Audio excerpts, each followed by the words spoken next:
और ब्रेक के बाद आप सभी दर्शकों का अन्नदाता में स्वागत है। चलिए अब रुक करते हैं अगली कड़ी की ओर। किसान भाइयों, इस समय मौसम में तेजी से बदलाव हो रहा है। कभी तेज धूप हो जाती है तो कभी बारिश होने लगती है। ऐसे में वातावरण में नमी की अधिकता के चलते फसलों में कीट और रोगों का प्रकोप बढ़ जाता है। अगर पपीते के बाग की बात करें तो इस समय इन बागों में कई हानिकारक कीट और रोग प्रकोप देखा जा रहा है, जो कि पौधों की बढ़वार और फलन पर बुरा असर डालते हैं। इसीलिए समय रहते इनका नियंत्रण आप किस प्रकार से करें, आइए जानते हैं बिहार कृषि विश्वविद्यालय जिला भागलपुर के पौधा रोग विशेषज्ञ डॉक्टर गिरीश चंद्र से।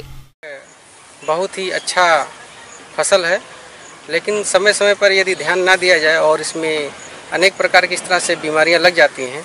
नर्सरी अवस्था में ही इसमें पौध गलन रोग लग जाता है, जिसके वजह से नर्सरी प्रभावित होता है और ये धीरे धीरे रोग बड़े पौधे में प्रभावित करने लगता है। शुरुआत में यदि ध्यान दिया जाएगा तो निश्चित है कि ये जो नर्सरी अवस्था पे रोग लगता है वह रोका जा सकता है। तो पौध गलन रोकने के लिए सबसे पहले जो बीज उपचार करके लगाएंगे तो निश्चित है कि नर्सरी शुद्ध होगा और पौधा शुद्ध होगा, स्वस्थ होगा, तो निश्चित है कि इसमें अच्छे फसल आएंगे। और इसके अलावा जो प्रबंध करने का तरीका है, जब इसका हम नर्सरी उगाते हैं तो नर्सरी बेड बनाते समय ज़मीन से कम 5 से 6 सेंटीमीटर ऊंचाई पे रखें, ताकि इसमें पानी ना लगे। और नालियों की व्यवस्था अच्छी होनी चाहिए, जिससे कि ड्रेनेज अच्छी तरह से हो जाए। और यदि ज़्यादा बारिश वाले क्षेत्रों में लगाते हैं, बार बार बारिश हो रहा है, यदि वर्षा के समय हम लगाते हैं, नर्सरी तैयार करते हैं, तो अच्छा होगा कि इसको हम जो लो टनल पॉली हाउस होता है या पीपी सीट होता है उससे ढक दें, ताकि पानी का सीधा प्रभाव पौधे पर ना पड़े।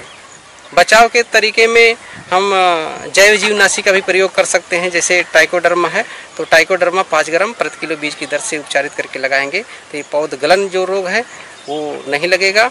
इसी तरह से दूसरा रोग लगता है जिसे हम फूट राट कहते हैं, या जो कॉलर रीजन होता है पपीते का, जहाँ से तना और जड़ का जुड़ाव होता है, उसे हम कॉलर रीजन कहते हैं।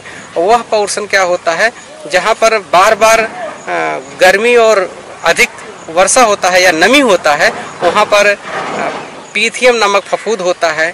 एक साथ मिलकर जो फूट राट यानी जहाँ से जड़ और तने का जुड़ाव होता है वो सड़ने लगता है। पपीते में तना व जड़ गलन यानी कॉलर रॉट रोग में सर्वप्रथम लक्षण भूमि सतह के पास के पौधे के तने पर जलीय दाग या चकत्ते के रूप में प्रकट होते हैं। अनुकूल मौसम में ये जलीय दाग आकार में बढ़कर तने के चारों ओर फैलने लगते हैं। रोगी पौधे के ऊपर की पत्तियां मुरझा जाती हैं, उनका रंग पीला पड़ जाता है। तने का रोगी स्थान कमजोर पड़ जाने के कारण पूरा पेड़ आधार से ही टूटकर गिर जाता है। नए पौधे भी इस रोग से ग्रस्त होकर मर जाते हैं। इसकी रोकथाम के लिए बगीचों में जल निकास का उचित प्रबंध करना चाहिए। रोगी पौधों को शीघ्र ही जड़ सहित उखाड़ कर जला दें। ऐसा करने से रोग के प्रसार में कमी आती है।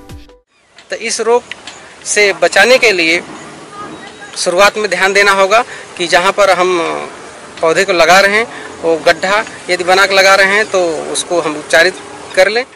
जून, जुलाई और अगस्त के महीने में पौधों के आधार से 60 सेंटीमीटर की ऊंचाई तक तनों पर बोड़ो पेस्ट लगा देना चाहिए। साथ ही कॉपर ऑक्सीक्लोराइड का छिड़काव 15 दिनों के अंतराल पर करना चाहिए।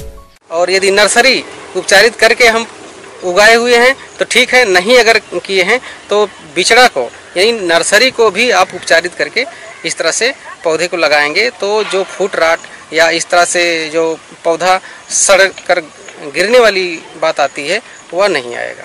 चाहे नर्सरी अवस्था पर लगे या हमारे खेत में लगे या पौधे पर लगे, वो धीरे धीरे खत्म हो जाएगा।